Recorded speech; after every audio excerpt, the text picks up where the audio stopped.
Salut tout le monde, bienvenue à ce cinquième vidéo sur le jeu War of the Ring deuxième édition, publié par Ares Games en 2012. Dans ce vidéo, on va voir tout ce qui est relié là, à la progression de la communauté de l'anneau puis à la traque de l'anneau comme tel. Donc, très gros morceau dans le jeu, bien évidemment. J'en ai déjà parlé dans une vidéo précédente pour faire progresser la communauté de l'anneau. Le Free People's Player doit jouer un dé character. Je répète que c'est deux des six faces sur ces dés contiennent ce symbole-là. Et il y a aussi la fameuse face Will of the West, qui est un joker que vous pouvez utiliser comme dé character si vous voulez. Fait que dans le fond, là, on peut le voir comme quoi vous avez une chance sur deux sur chacun des dés d'action que vous brassez d'être capable de faire avancer la communauté quand même. Mais ça va arriver des brasses que vous n'allez pas empoigner, puis la communauté va comme être stallée, si on veut, c'est des choses qui arrivent. Alors, scénario le plus simple qui peut arriver quand on bouge la communauté, là, c'est qu'on prend ce marker-là qui est ici, là, le marker de l'anneau, et on l'avance d'une case sur cette traque-là.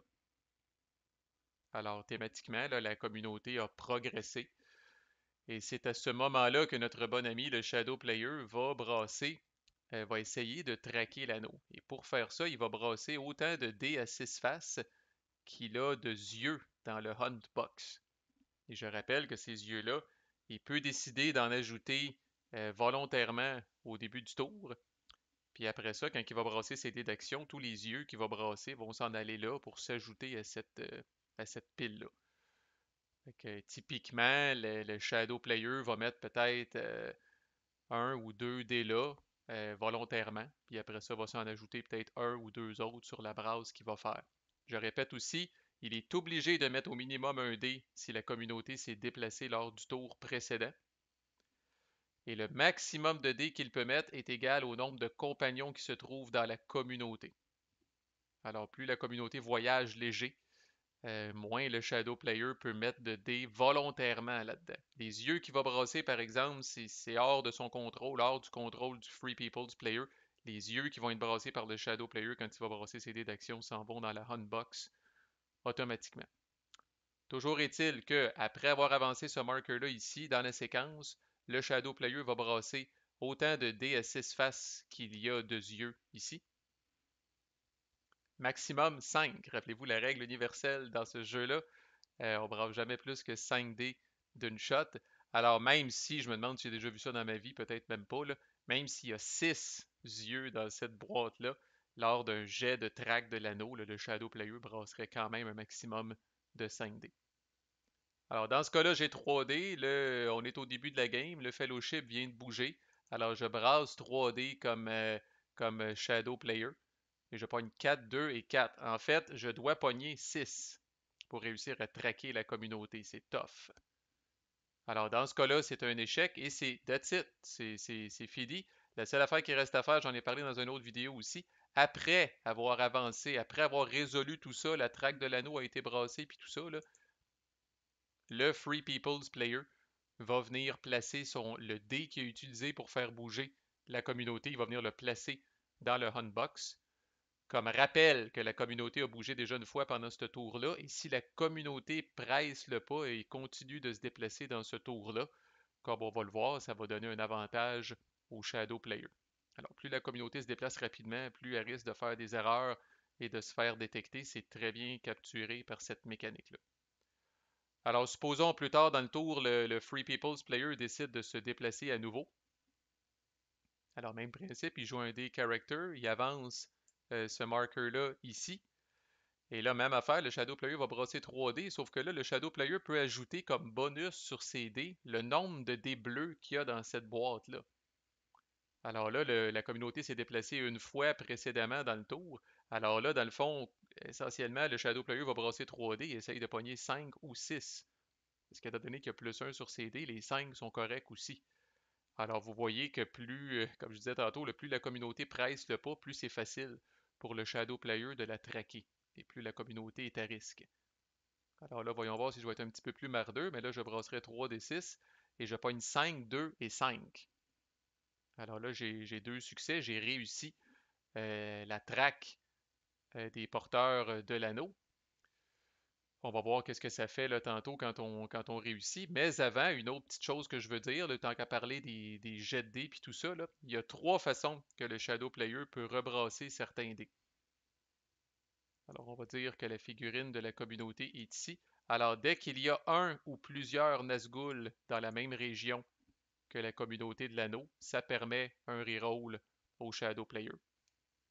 Dès qu'il y a une ou plusieurs unités du Shadow dans la même région que la figurine de la communauté de l'anneau, ça lui donne un autre reroll. Et si jamais, c'est rare, mais ça peut arriver, si jamais la figurine des porteurs de l'anneau est dans une forteresse du Shadow Player, ça donne un reroll de plus. Alors, c'est maximum, là, même si j'ai les 8 Nazgûl sont dans la même région que la communauté, ça ne va donner qu'un seul reroll. Si j'ai 10 unités du Shadow dans la même région que la communauté, ça ne donne qu'un seul reroll. Alors, c'est un reroll pour chacune de ces trois conditions-là. Et c'est pareil comme le leadership dans les combats. Le Shadow Player ne peut que rebrasser les dés qui ont failé. Donc, les dés qui ont échoué à traquer la communauté. Alors, dans un scénario comme ça ici, avec la brasse que j'avais pognée, 5, 2 et 5, j'ai brassé 3 dés. J'ai déjà 2 succès sur les 3 dés. Même si j'ai 2 rerolls possibles, je ne peux que rebrasser mon 2 une seule fois. Ok, c'est exactement le même principe qu'on a expliqué dans la vidéo des combats là, quand on parlait du leadership roll. Alors ça permet d'obtenir plus de succès, mais jamais plus que le nombre de dés qui ont été brassés à l'origine. Mais là, nous nous réjouissons parce que, bon, par exemple, là, si on revient, la figurine du Fellowship est ici.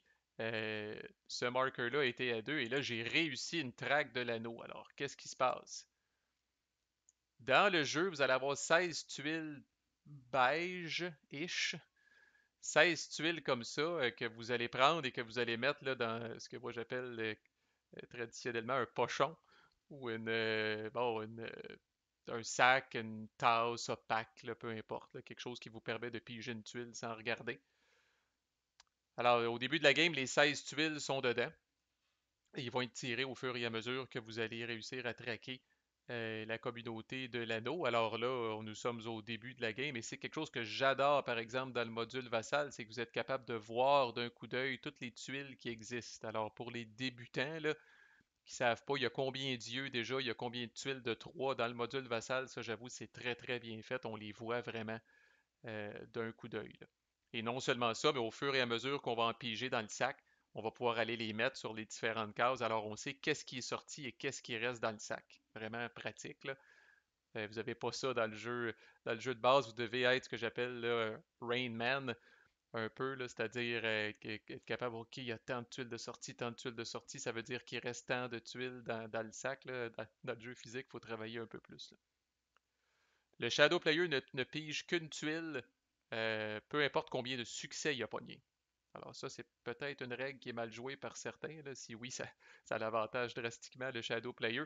Dans un cas comme ça, rappelez-vous, j'ai pogné 5, 2 et 5, j'ai pogné 2 succès, mais n'empêche, à date, tout ce que ça fait, c'est que ça me dit que la traque est... J'ai fait la traque avec succès et je peux piger une tuile de la poche. Alors, je pige la tuile. Bon, dans ce cas-là, on reviendra à cette tuile-là. Là, je vais essayer de me prendre un exemple. On reviendra à celle-là aussi. Je vais essayer de me prendre un exemple. Tiens, on va y aller avec un 2 ici. Puis comme je dis, à mesure que je pige les tuiles, je les mets là, dans le module vassal, là, dans le vrai jeu. On les met à l'écart, puis faut s'en rappeler un peu là, de ce qui reste dans la poche. Là.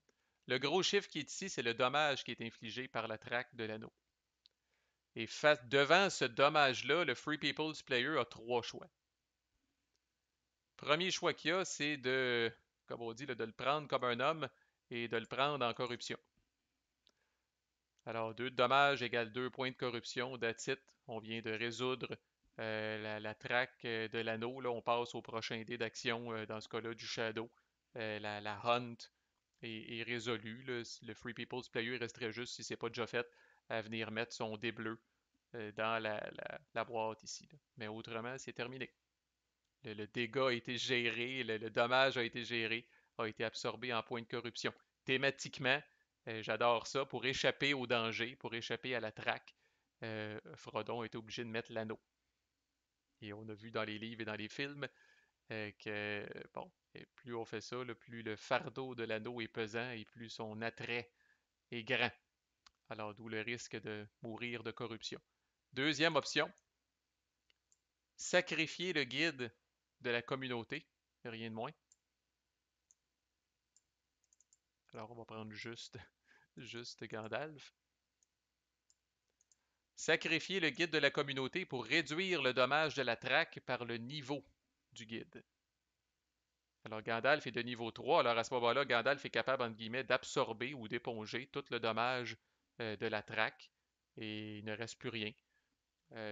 Ça ne peut pas être négatif, évidemment, ce chiffre-là. Là, ça ne peut pas aller jusqu'à guérir de la corruption des porteurs de l'anneau. Là. Au mieux, on peut réduire ça à 0, ce qui serait le cas ici.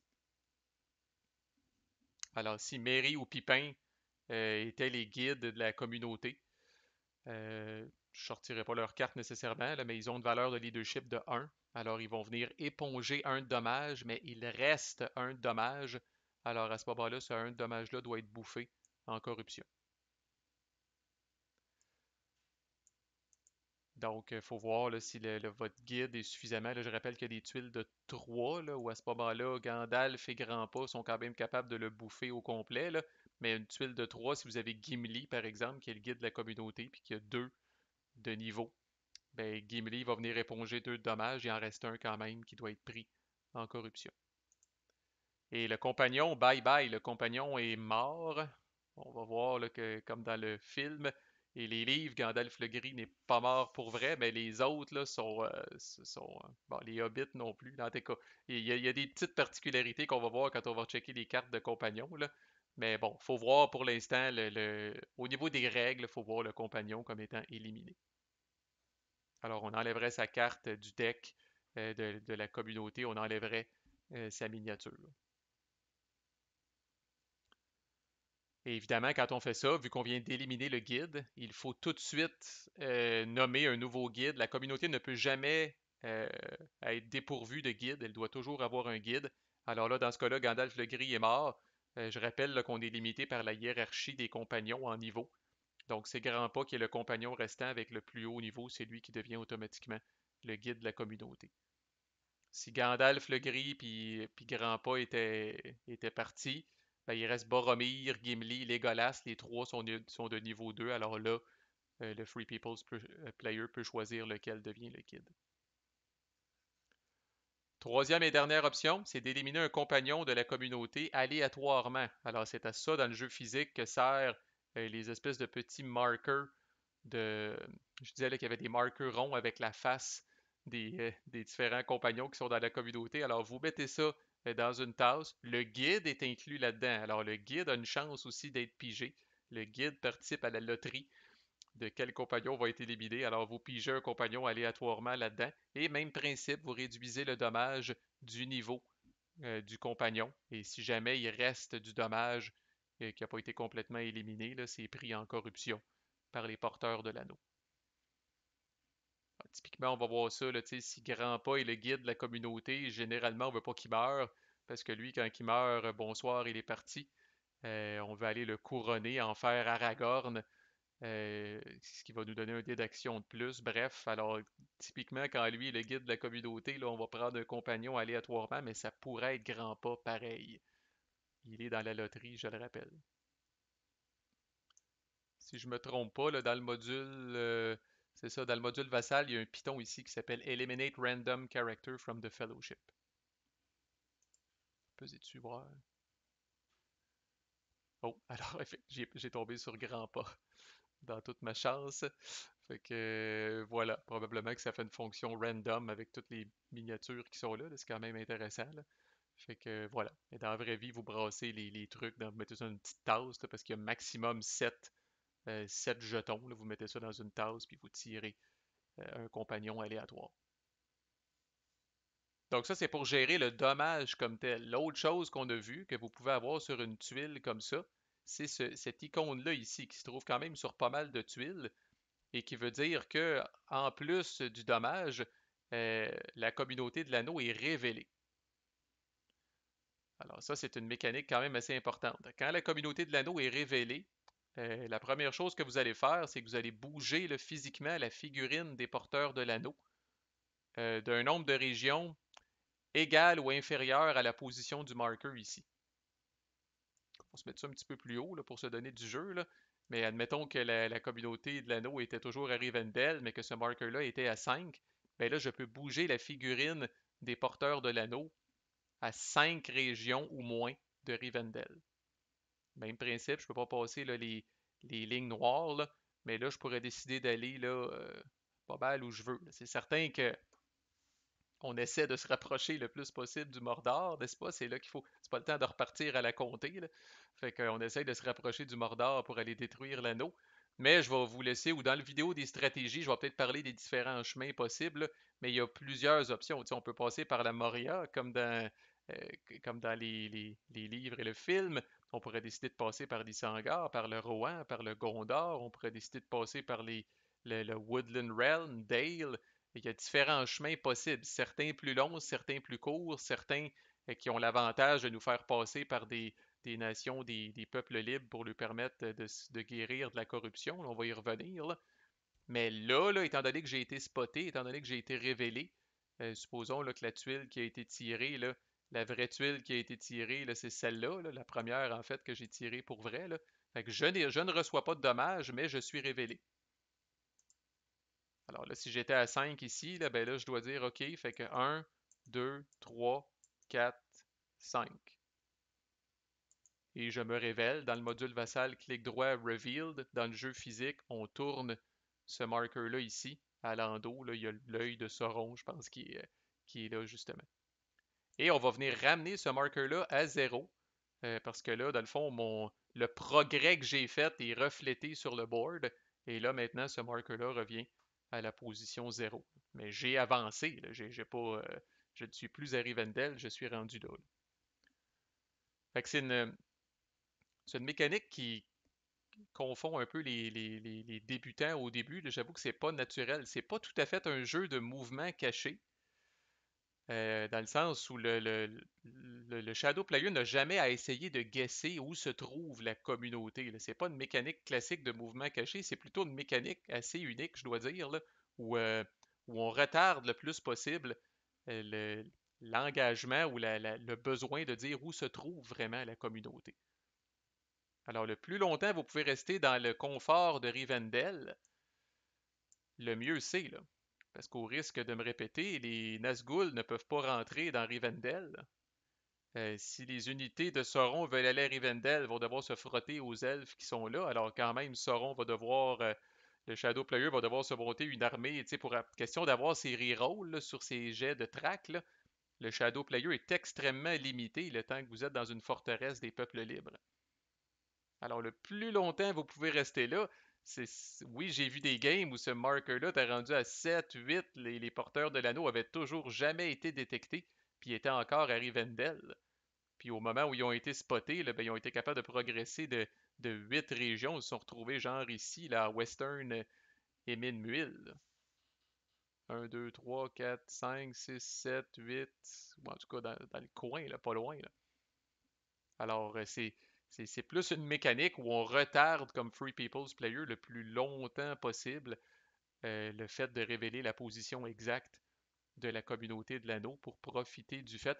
Alors, dans les faits, quand le marker est ici, ça mélange un peu les gens parce qu'ils disent, ben là, je suis où là, présentement? Ben, on le sait pas. Tu es à 5 régions de Rivendell. Tu n'as pas besoin de prendre cette décision-là tout de suite. Tu n'as pas besoin de le décider tout de suite. Tu ne le prends pas en note sur un papier ou rien.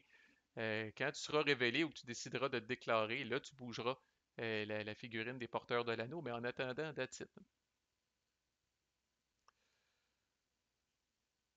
OK, vous bougez la figurine, vous resettez le truc. Quand vous êtes révélé, étant donné là, que vous vous êtes fait pogner là, par les forces du mal, vous ne pouvez pas décider de vous révéler dans une cité ou une forteresse des peuples libres.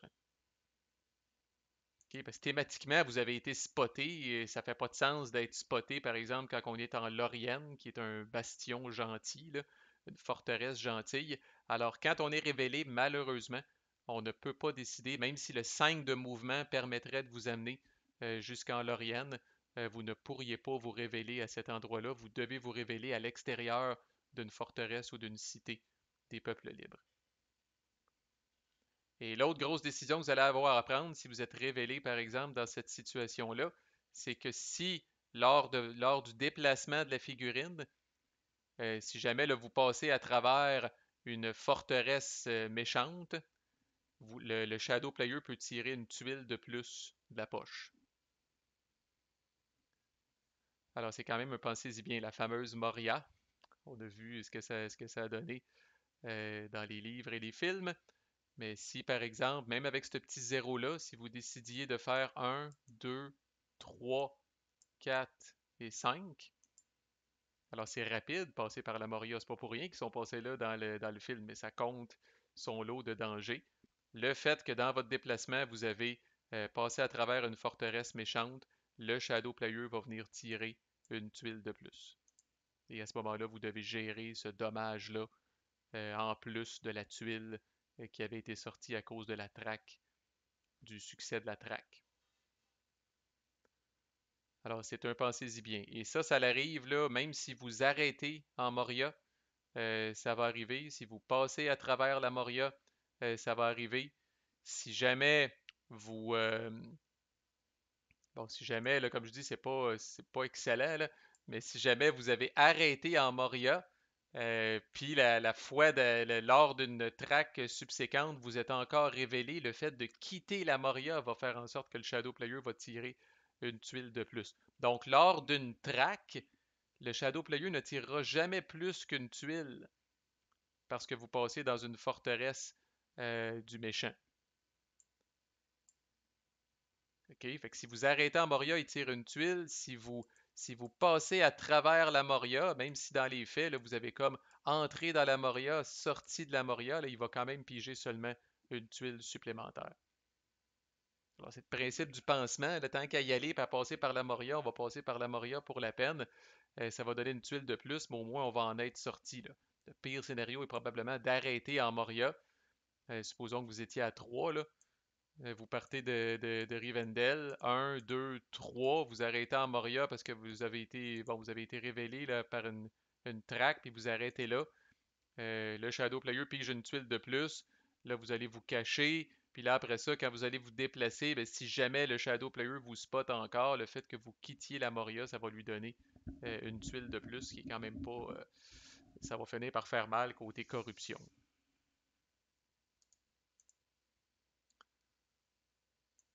OK. Donc ça c'est pour le reveal. Euh, Il y a un type de tuile de track qu'on n'a pas vu. Fait que toutes les 12 premières ici, c'est clair, là. Le gros chiffre, c'est la quantité de dommages. L'icône en dessous, c'est le reveal. L'œil, bon, l'œil vous révèle, évidemment. Mais que veut dire cet œil en termes de quantité de dommages? C'est là où le nombre de succès que le Shadow Player a brassé est important. Alors, rappelez-vous, là, tantôt, là, si je scroll de ces multiples patentes-là, là, euh, j'avais pogné là, 5, 2 et 5. Alors, j'avais pogné deux succès sur mon jet de track. Alors, l'œil devient, en fait, on remplace l'œil thématiquement là, par le nombre de succès que vous avez eu sur votre jet de track. Alors, dans ce cas-là, là, si j'ai pogné 5, 2 et 5, puis il me fallait 5 ou plus pour que ce soit un succès, là, puis que je pige un œil, bien, cet œil-là devient un 2. Alors, il y a deux dommages à gérer par la communauté en plus d'être révélé. Alors, c'est là où ça peut devenir. Ben, des fois, ça va être un, parce que vous avez brassé. Ça va être minimum un œil. Parce que si vous êtes en train de piger une tuile, c'est que vous avez pogné au moins un succès sur votre jet de track. Ça peut être 2, 3, 4 ou 5, mettons, au pire. Je pense pas que j'ai déjà vu 5 là, à l'extérieur du bordage. Je pense pas que j'ai déjà vu 5 pour un œil. Là. Typiquement, ça va être un ou deux. Mais ça vous révèle en plus, donc c'est une tuile qui est quand même assez chiante. Là. À noter que si vous êtes révélé, vous passez à travers la Moria, ça donne une tuile supplémentaire au Shadow Player. Si cette tuile-là est un œil, ben vous êtes chanceux, l'œil vaut 0 à ce moment-là.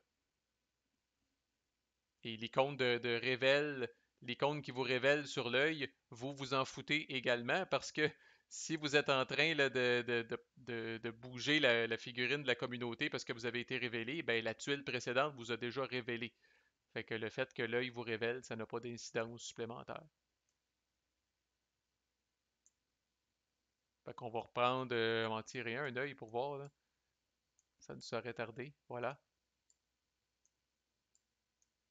Alors, scénario complet, là. Je suis à 4. Je suis à Rivendell. Le Shadow Player réussit sa track, justement. C'est la deuxième fois que je bouge dans ce tour-là. Il brasse 5, 2 et 5. Il pogne 2 succès. Première tuile qui est pigée, un 0 qui me révèle. En tant que Free People's Player, je me dis OK, je peux bouger de 4 régions. Alors je fais 1, 2, 3, 4. Je ramène ça à 0. Je le flippe parce que je suis révélé. J'ai passé à travers, en étant révélé, j'ai passé à travers une forteresse méchante. À ce moment-là, si jamais le Shadow Player tire un œil, cet œil-là vaut 0 et l'icône de révéler ne fait rien parce que la communauté est déjà révélée. Alors, c'est votre jour de chance. Généralement, on va souhaiter que le Shadow Player tire des yeux de la poche quand on passe à travers une forteresse méchante.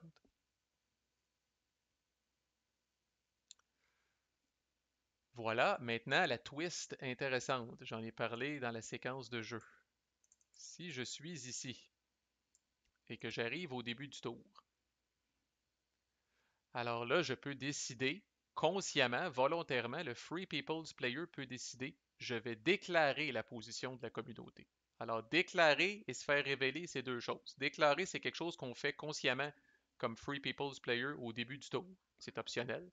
Révéler, c'est quelque chose qui est fait quand le Shadow Player, suite à une track successful, tire une tuile de la poche avec l'icône de vous révéler. Et là, à ce moment-là, il vous tord le bras comme Free Peoples et il dit révèle-moi ta position, bouge la figurine de la communauté. Mais si vous vous déclarez, il y a quelques différences subtiles. Ce qui est pareil, c'est que vous allez pouvoir bouger la figurine de la communauté d'un nombre de régions égal ou inférieur à la position du marqueur. Ce qui est pareil aussi, c'est qu'après l'avoir bougé, vous allez ramener ce marqueur-là à la case 0. Maintenant, les différences. Vous ne flippez pas ce marqueur-là, parce que vous n'êtes pas révélé. Vous avez déclaré la position de la communauté volontairement. Deuxième différence, à ce moment-là, vous pouvez passer sans bruit à travers les forteresses des, des méchants. Alors, dans ce scénario thématique-là, là, si je suis ici, puis au début du tour, je décide de déclarer la position de la communauté, que je fais 1, 2, 3, 4, 5. Ceux qui aiment les liens avec le thème, c'est comme si j'avais passé dans la Moria sans bruit. Pas de balrog, pas d'orque, pas de gros saut d'armure qui est pitché dans un puits par Pipin, puis qui fait un vacarme épouvantable, puis qui fait en sorte que la Moria devient vraiment un endroit problématique où meurt Gandalf le Gris. Alors, c'est sous-entendu, j'ai passé à travers la Moria, ni vu ni connu. Gros avantage de déclarer. Et l'autre chose, évidemment, je peux déclarer à ce moment-là dans une cité ou une forteresse des peuples libres, parce que je fais ça consciemment, en secret, en catimini. Alors, vous avez vu que dans ce cas-là, c'est un scénario classique. 5 étant un genre de chiffre magique, j'ai été capable euh, de me déclarer en Lorienne. Et l'autre avantage, comme si c'était pas assez, là, je bénéficie, là, la Lorienne est au moins aussi confortable, sinon plus, que Rivendell. C'est aussi une forteresse des peuples libres. Je vais être en sécurité là-bas.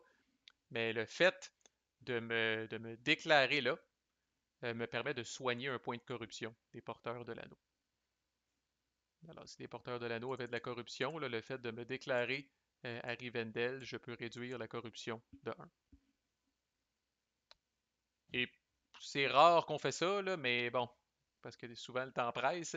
Mais si jamais j'arrive au début du tour et je n'ai pas bougé, alors ça c'est encore à 0, puis je suis en Lorienne, je peux me redéclarer en Lorienne encore. L'avantage étant que ça me permet de soigner un autre point de corruption. C'est rare, habituellement on va bouger comme Fellowship. Là. Alright, l'autre chose que je veux faire un petit rappel, supposons que ça c'est à 5, j'en ai parlé dans les autres vidéos, quand vous séparez des compagnons de la communauté de l'anneau. Alors on le dit, mettons que je sépare Legolas de la communauté de l'anneau, Legolas qui est de niveau 2, Je le prends, je le mets ici, et là, Legolas peut se déplacer de son niveau plus la valeur de ce marker-là. Alors, dans son cas, il peut se déplacer de 7 cases.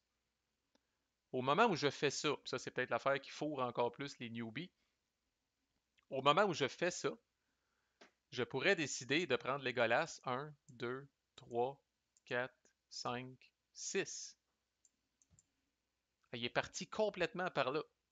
Et plus tard dans la partie, je pourrais, ou si je me fais révéler, ou si je déclare la position de la communauté, je pourrais faire 1, 2, 3, 4, 5. Et là, il y a des gens pour qui, là, puis je peux comprendre là, que ces fils-là se touchent pas dans leur tête, là, puis ils disent, mais comment est-ce possible? Si la communauté est en fait partie par là, comment Legolas a-t-il pu partir dans l'autre direction complètement? C'est là où la fausse mécanique de mouvement caché vient mélanger les gens et dire ah, ben voyons donc, je peux pas partir par là parce que j'ai envoyé Legolas là-bas, fait qu'il faut que j'envoie la communauté ici. Non. Thématiquement, la façon de le voir, puis je trouve ça fascinant, voyez-le comme si, dans le fond, tout de suite après le conseil d'Aileron, Legolas est parti. Pendant que la communauté est ici, Legolas est parti. Et depuis ce temps-là, en catimini, la communauté de l'anneau s'est déplacée et à un moment donné, via une traque ou via une déclaration volontaire, elle va apparaître ici. OK? Mais plus ce marqueur-là est élevé, plus ça vous donne de flexibilité pour envoyer des compagnons un peu n'importe où, là. Alors, vous pourriez, le tour d'après, vous pourriez faire partir Gandalf puis les hobbits là, vers le gouffre de Helm en les faisant descendre ici. Alors encore là, la figurine de la communauté reste ici, mais c'est le fait que ce marker-là soit très avancé qui vous donne beaucoup de flexibilité sur les déplacements des compagnons, là. Et je répète, il n'y a pas de petit papier secret sur lequel vous prenez en note où est rendue la communauté. Vous ne prenez cette décision-là. Suivez les règles telles qu'écrites, telles que je vous les explique. Vous révélez vous changez la position de cette miniature-là uniquement quand vous êtes révélé par une traque ou que vous décidez de déclarer la position de la communauté. Il n'y a rien de rétroactif, ça vous fait pas revenir sur vos autres décisions, là, c'est tout à fait libre à vous. OK, si jamais, c'est rare, là, mais si jamais on vous épuisez la poche complètement, alors vous avez tiré les 16 tuiles de la poche, puis vous êtes obligé ben, vous remettez toutes dans la poche, essentiellement.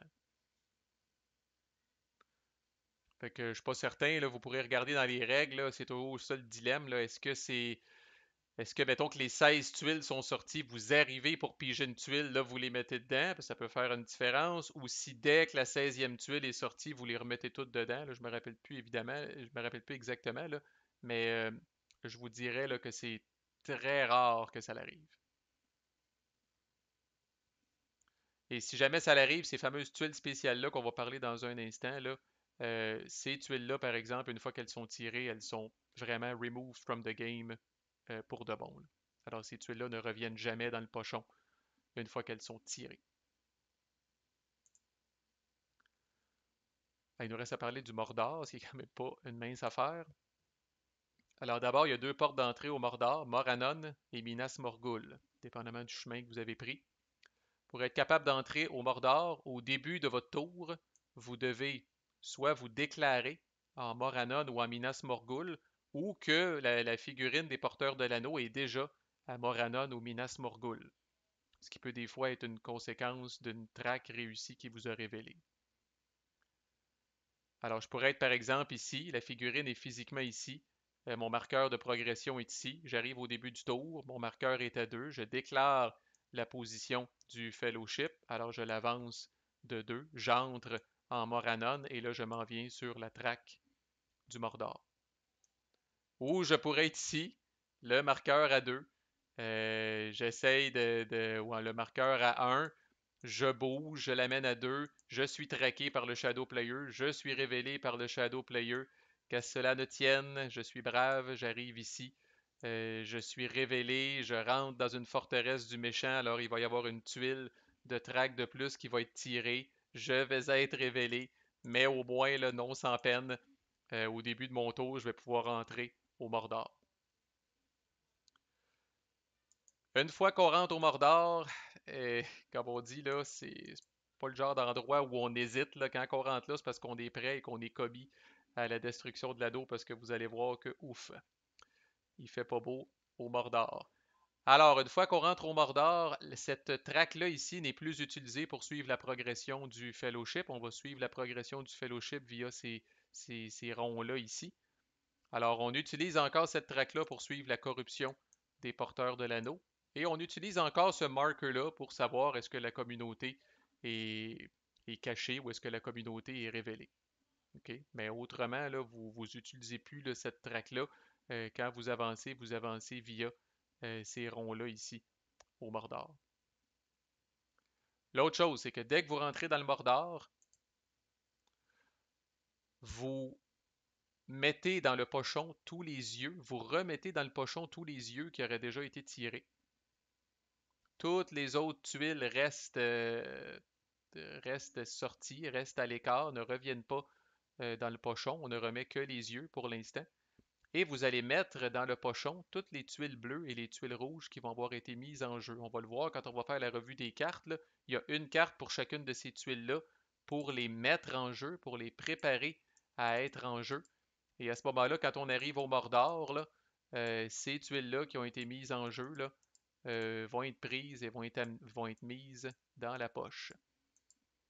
Alors, il y a un niveau de préparation. Là, si vous avez juste, vous êtes le Free People, vous avez juste une tuile bleue à mettre là, puis que le Shadow Player, lui, a mis en jeu ses 4 tuiles rouges, là. Aïe aïe, ça va venir, ça va faire mal quand vous allez piger là-dedans à l'avenir. Alors, on essaye de bien se préparer. Les tuiles bleues ont un effet très intéressant, là. On va le voir quand on va faire la revue des cartes. Et les tuiles rouges, là, my God, c'est très problématique. Donc, on remet tous les yeux. On remet les tuiles bleues, les tuiles rouges qui ont été mises en jeu. Une fois qu'on est au Mordor, un événement qui amène une de ces tuiles-là en jeu la met automatiquement dans la poche des tuiles.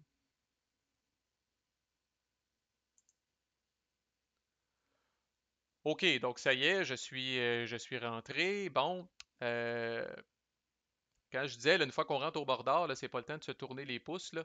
Euh, si lors d'un tour de jeu, vous n'avez pas caché ou déplacé la figurine, la communauté de l'anneau, là, si vous n'avez pas déplacé ou caché la communauté de l'anneau et que vous êtes au Mordor, vous subissez un point de corruption automatiquement. Alors, c'est pas une destination vacances, là, le Mordor. Une fois qu'on est là, on fait quelque chose. Il faut bouger, là. C'est pas l'endroit pour s'étendre au soleil. Fait que alors, c'est ça. Alors, typiquement, c'est bon, si vous, un moment donné, si vous êtes rendu à 10 de corruption, puis vous dites, My God, si j'avance, je suis quasiment sûr de perdre parce que j'ai 12 de corruption, ben malheureusement, de faire du surplace n'est pas une option non plus. Vous allez là, vivre une mort cruelle en recevant un point de corruption à la fin de chaque tour où vous n'êtes pas déplacé ou caché. OK, quand on bouge au Mordor, quand on décide de bouger la communauté de l'anneau au Mordor, on bouge automatiquement d'une case. Par contre, il n'y a plus de jet de track. Le Shadow Player tire automatiquement une tuile. Alors, à chaque fois que vous allez bouger au Mordor, le Shadow Player va tirer une tuile. Alors, 1, 2, 3, 4, 5. Vous avez 5 cases à toffer. Vous allez avoir 5 tuiles minimum dans la face quand vous allez avancer comme ça au Mordor. Alors, c'est difficile. Et pis encore, si le joueur du Shadow pige une de ces tuiles rouges, on le voit pas très bien là, dans Vassal, là, mais dans le coin en haut, en bas à droite, il y a une espèce de rond avec une ligne pour dire que quand ces tuiles-là sont pigées, exceptionnellement, vous n'avancez pas. Alors, vous avancez à tout coup au Mordor, sauf si une tuile rouge sort, vous restez à l'endroit d'où vous êtes parti. Alors, aïe aïe, typiquement, moi, ce que je fais, c'est que je bouge toujours la figurine comme ça entre les deux. Si je pige une tuile rouge, eh bien, je recule et je reçois les dommages de cette tuile-là. Par contre, si je pige une tuile de n'importe quelle autre couleur, ben là, je complète mon avancée pour me mettre vraiment dans la prochaine case du Mordor. Et vous allez faire ça jusqu'à temps que vous arriviez ici. Et je répète, en passant d'ici à là, vous allez aussi tirer une tuile. Et je me dois de répéter que La corruption des porteurs de l'anneau est une win condition prioritaire à la destruction de l'anneau. Alors c'est cruel, mais si vous passez de là à là, puis vous aviez par exemple 10 de corruption, puis la tuile vous fait manger 2 points de corruption, vous arrivez ici et puis là vous tombez à 12 de corruption en même temps que vous arriviez pour détruire l'anneau, c'est le Shadow Player qui gagne. C'est pas grave si vous arrivez ici puis vous êtes révélé. Rendu ici, le temps que votre corruption n'est pas à 12, vous allez gagner. Et je rappelle que détruire l'anneau, c'est sudden death, c'est victoire automatique. On n'attend pas la fin de tour. Si les porteurs de l'anneau arrivent là et ne sont pas corrompus, ils sont corrects. Quand on est au Mordor, on ne peut plus se séparer des compagnons, là, ça va de soi, là, mais juste pour être sûr que c'est bien compris, là, on ne peut plus se séparer de compagnons quand on est au Mordor. Alors même s'il vous reste des compagnons dans la communauté de l'anneau, vous allez les utiliser comme éponge à dommages, mais vous ne pouvez plus dire ah tiens, je vais prendre un dé de character puis je vais séparer Boromir et Legolas et ils vont sortir du Mordor puis aller se promener. Si vous décidez de séparer des compagnons de la communauté quand vous êtes au Mordor, ils sont éliminés. C'est la même chose que s'ils avaient été éliminés. L'autre chose qui peut porter à confusion, c'est que la track ici, je comprends la décision thématique, là, que la fameuse montagne de lave est ici, là, le Mount Doom est ici, mais cette track-là n'est pas considérée comme étant dans la région de Gorgoroth. Alors Gorgoroth est une région où les armées, les Nazgûl peuvent se déplacer, mais même s'il y a des armées puis des Nazgûl ici, ça n'a absolument aucune influence sur la progression de la communauté de l'anneau puis sur la track, là. Ça ne te donnera pas d'avantage particulier au Shadow Player. Essentiellement, il aurait pu prendre cette track-là puis la mettre dans l'eau ici. Puis ça aurait fait la même chose, là. Ça ne doit pas être considéré comme faisant partie de la région de Gorgoroth, là. Le vrai killer quand vous êtes au Mordor, par contre, la tuile que vous allez apprendre à détester, là, la tuile qui était pas si pire que ça quand on est ailleurs qu'au Mordor, c'est le fameux œil ici. OK? Alors, quand on pige un œil puis qu'on est au Mordor, dans le fond, je vous disais, quand on est à l'extérieur du Mordor, l'œil, le nombre de dommages donnés par l'œil, c'est le nombre de succès que le joueur de Shadow a eu en brassant ses dés pour essayer de traquer les porteurs de l'anneau. Alors là, étant donné que le Shadow brasse plus rien, qu'est-ce qui arrive quand on tire un œil? Quand on tire un œil, la quantité de dommages est égale au nombre de dés cumulés qu'il y a dans cette boîte-là. C'est épouvantable. Je répète, le nombre de dés cumulés qu'il y a dans cette boîte-là. Alors, dans un scénario comme celui-là, où le Shadow Player aurait 3 yeux dans la boîte et que c'est la deuxième fois dans le tour que la communauté se déplace, donc il y a un dé bleu là, du déplacement précédent qui est là. Si le Shadow Player tire un œil alors que la communauté avance comme ça, là, le nombre de dommages qui est infligé est de 4. Et là, je rappelle, 12 de corruption, ça va vite. Alors l'œil, en plus de vous révéler dans le Mordor, il vous fait extrêmement mal. Extrêmement mal. Alors, c'est pour ça que souvent, comme communauté, on va voyager léger quand on rentre au Mordor. Souvent, on va rentrer au Mordor uniquement avec Gollum comme guide pour faire en sorte que le Shadow Player peut mettre un maximum, je répète, qui est topé par le nombre de compagnons qu'il y a dans la communauté, que le Shadow Player peut se mettre un maximum d'un dé dans la Hunbox. Parce qu'en plus du dé qu'il va mettre là, n'oubliez pas que rendu là, il brasse peut-être 8 ou 9 dés d'action, là. Fait qu'il va brasser peut-être un, deux, trois yeux, là.